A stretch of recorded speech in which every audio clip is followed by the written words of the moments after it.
Hi there. It's December 28th, and we're continuing our journey through the prophecies of Zechariah, in Hebrew Zechariah, the Lord remembers, and we're in chapters 12 and 13.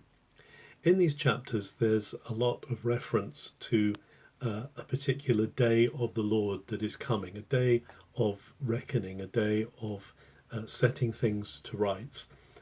Zechariah speaks a lot about on that day. He says, on that day this will happen.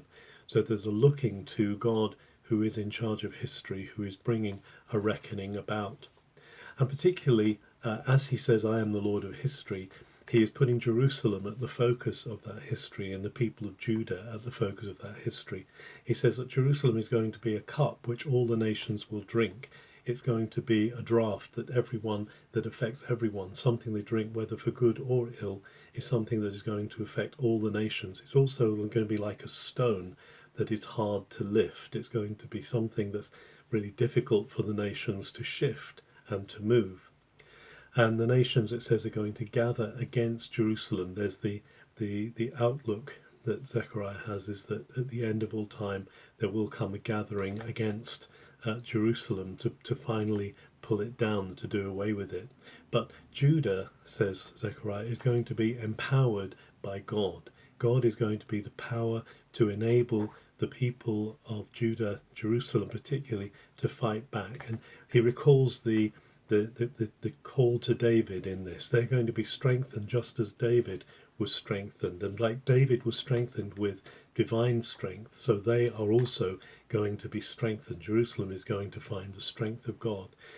And there's going to be destruction for the enemies of Jerusalem. Anyone who comes against her will fall. But there is going to be favour on Jerusalem, and it talks about that outpouring of chen in Hebrew, of favour, of grace over Israel and over Jerusalem. But then there's an interesting turn here, because it brings Zechariah brings into focus one who will be pierced and over whom the people will mourn, connected with this rescue and this deliverance of Jerusalem.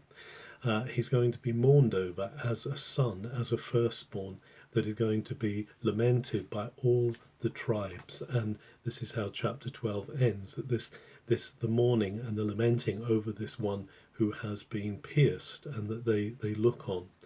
And of course, then it goes on in chapter 13 to say that this is going to provide an open fountain for Judah and for Jerusalem, for pardon and for deliverance. The non-gods are going to be cut off. The false prophets will be silenced. All those prophets who've spoken in their own name are going to be brought down, and they're not going to be listened to. And the false leaders of Israel are going to be also brought down and finished off. And there's going to be a time of suffering because of this, a time of, at the end of chapter 13, it suggests a time of assay, a time of refining, a time of putting, metal is refined or assayed by putting it into the fire.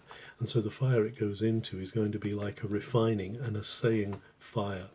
But actually what's going to come out of it is a people who God claims for himself and who will know God for himself. These words of Zechariah are maybe quite difficult to get behind, but some things do stand out very clearly. First, that God intends to keep to his covenant, to promise to his people to make them a blessing and to deliver them from their enemies. The second thing is that there is going to come one, rather like in Isaiah 53, that suffering servant who's going to bear the sin of the nation. There's going to be one on whom people look who has been pierced, and that comes through quite strongly in these two chapters, pointing to Messiah. Certainly the gospel writers use this and look back to this as a prophecy concerning Jesus and his crucifixion.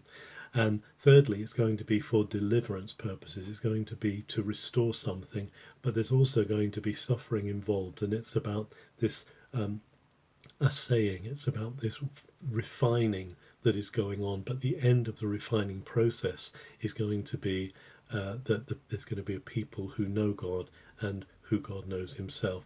It's amazing how God chose prophets like Zechariah to point forward to the coming days and to what was going to happen.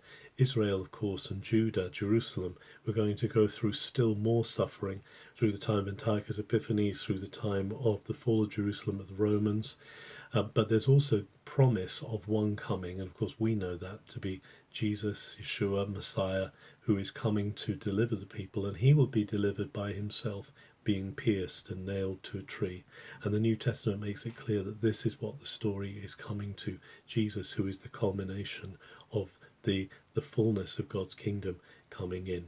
We live the other side of that cross. We can be thankful today that we are experiencing that redemption. We are experiencing that outpouring of grace that is promised here in Zechariah.